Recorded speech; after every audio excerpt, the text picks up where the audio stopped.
We staan hier vandaag op het Rokin, waar achter mij 71 vlaggen wapperen van de landen waar homoseksualiteit op dit moment nog strafbaar is. Daar horen we straks meer over van het Zero Flags Project. Welkom op de officiële opening van Pride Amsterdam 2021. We staan hier op het Rokin, waar we omringd worden door vlaggen. Aan de ene kant daar de vlaggen die Pride Amsterdam, de liefde, de vrijheid en de tolerantie vieren. Maar ook de vlaggen van het Zero Flags project. 71 vlaggen van landen waar homoseksualiteit strafbaar is. En eigenlijk vatten die twee soorten vlaggen alles samen. Ja, we hebben heel veel bereikt de afgelopen 25 jaar, maar die strijd is nooit voorbij. Niet alleen in het buitenland, ook niet in Nederland en ook niet in en om Amsterdam, wat deze week maar weer eens pijnlijk bleek in Amstelveen. A couple of weeks ago, I was in Georgia, and I was hoping to join the Georgian rainbow community in a pride walk in their city, Tbilisi. Maybe you've seen on television what happened. There was a lot of violence. Dozens of people were hit, people went to the hospital, and there was even a cameraman that died. And it's a big honor that we have Georgi Tavagari and Tommaso Busvila with us today. Afghanistan, death penalty. Antigua and Barbados, 15 years. Grenada, 10 years. Iran, death penalty. Kuwait, 7 years. Malaysia, 20 years. Just a few examples of these 71 countries that criminalize homosexuality, where people cannot be who they are and cannot love who they want to love. Kun je kort vertellen wat het Zero Flags Project precies inhoudt? Het Zero Flags Project is een project waarmee we de landen die homoseksualiteit strafbaar maken, zichtbaar maken.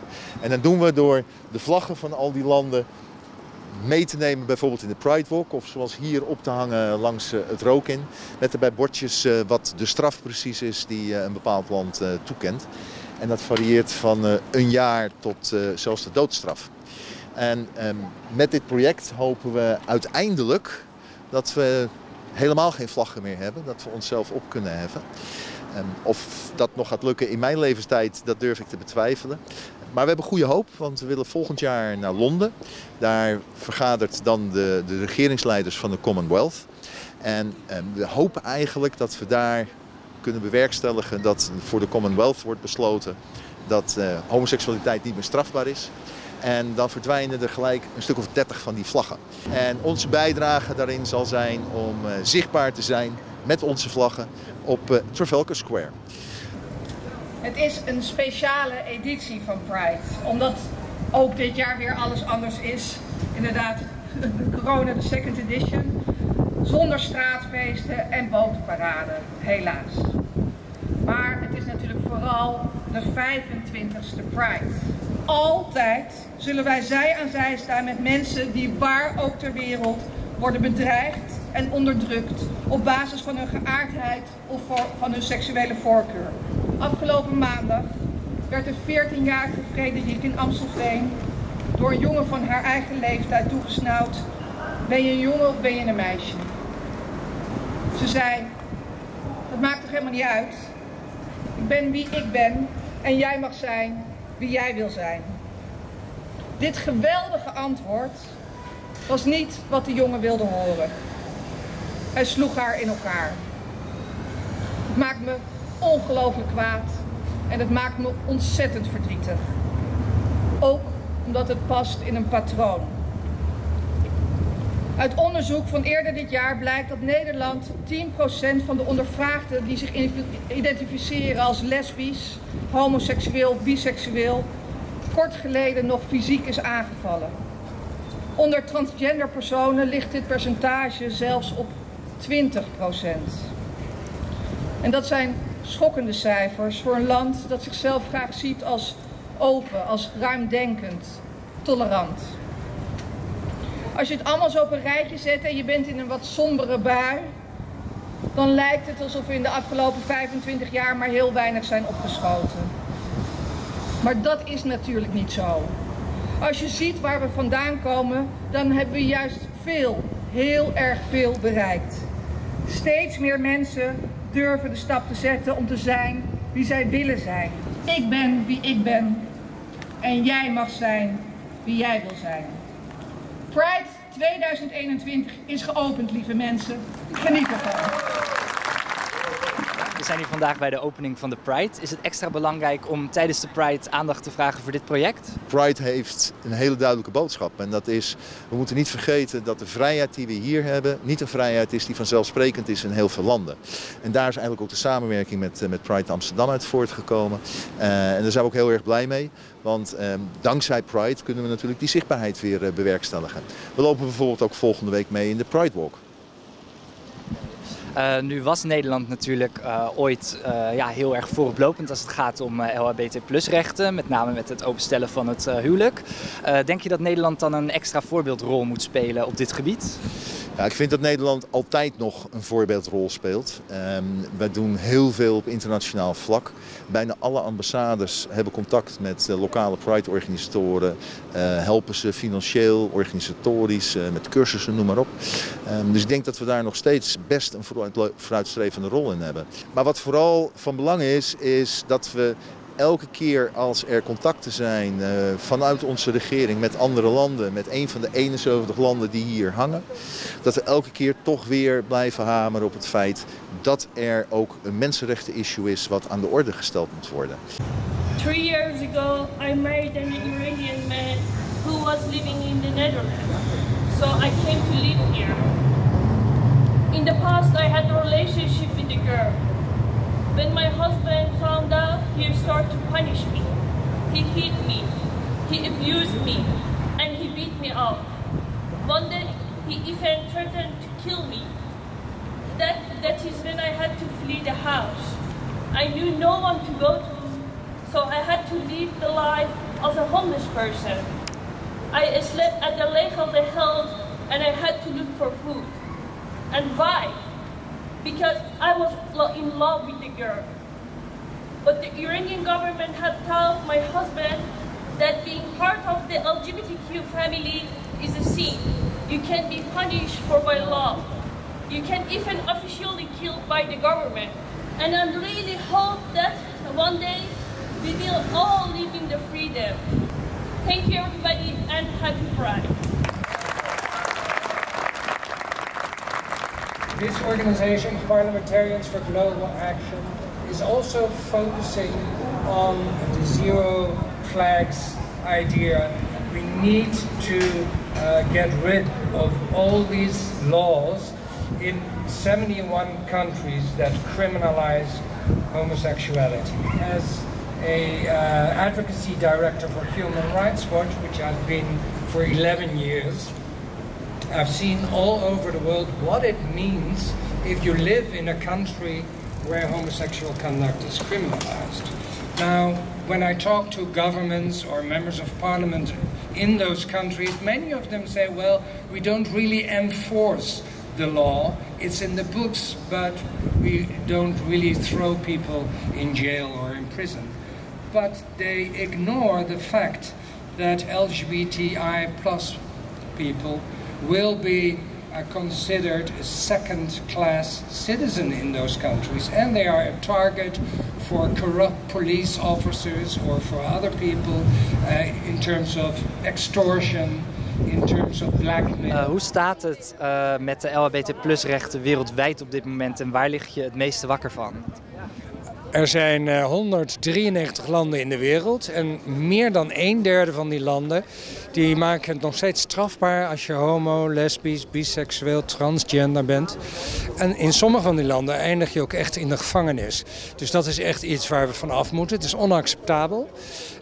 Maar dat wil niet zeggen dat die andere landen waar het niet strafbaar is, dat het daar allemaal leuk en aardig is. Een land als Rusland bijvoorbeeld mag je in het openbaar niet praten op een positieve manier over homoseksualiteit. Dus dit interview is illegaal in Rusland. En Rusland heeft heel veel invloed op andere landen. En we zien dus dat een land als Hongarije bijvoorbeeld die wet min of meer heeft overgenomen. En dat is een EU-lid. En ja, dat kunnen we gewoon niet accepteren. Dus daar lig ik wel wakker van. Waar moeten we beginnen om dat aan te pakken en te veranderen? Ik denk dat mensen vaak denken, ja, de wereld is groot en het is allemaal ingewikkeld.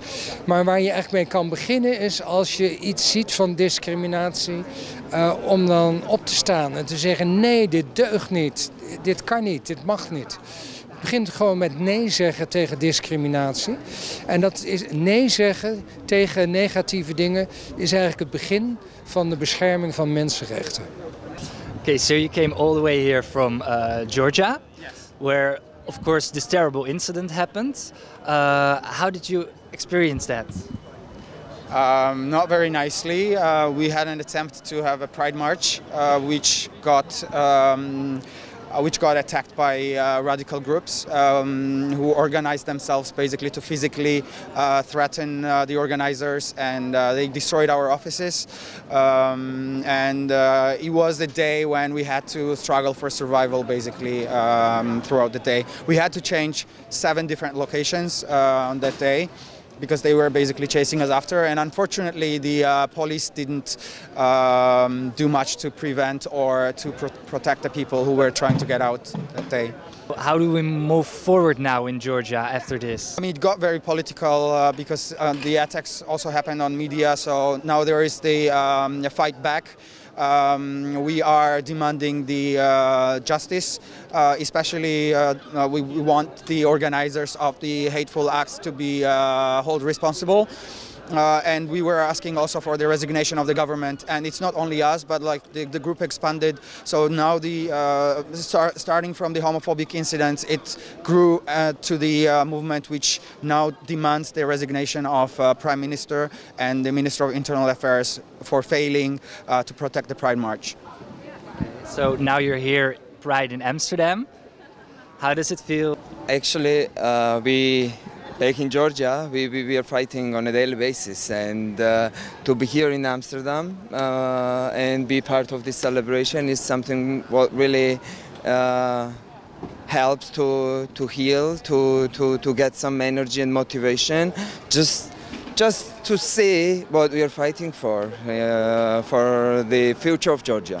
The Pride was about protest in the beginning, and it's great to see here that there is this sense of solidarity in Netherlands, supporting these zero flag projects in the countries which are struggling, where people are being prosecuted for who they are.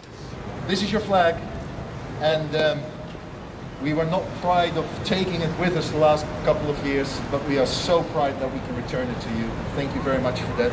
And may I also hand you a rainbow flag. Please hang it at the consulate. Vorig jaar nog was uw land een van de vlaggen die hier hing. En vandaag heeft u die terug mogen ontvangen. Hoe is dat voor u?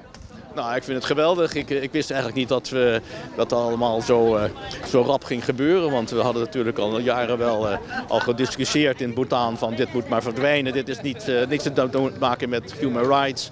En bovendien, we zijn het land van de gross national happiness, van het bruto nationaal geluk. Dus er zijn zoveel mensen die ongelukkig zijn. Dus het is eigenlijk wel tijd dat we die mensen ook gelukkig maken. En daarom ben ik er erg trots dat het er niet meer bij hangen, zeg maar.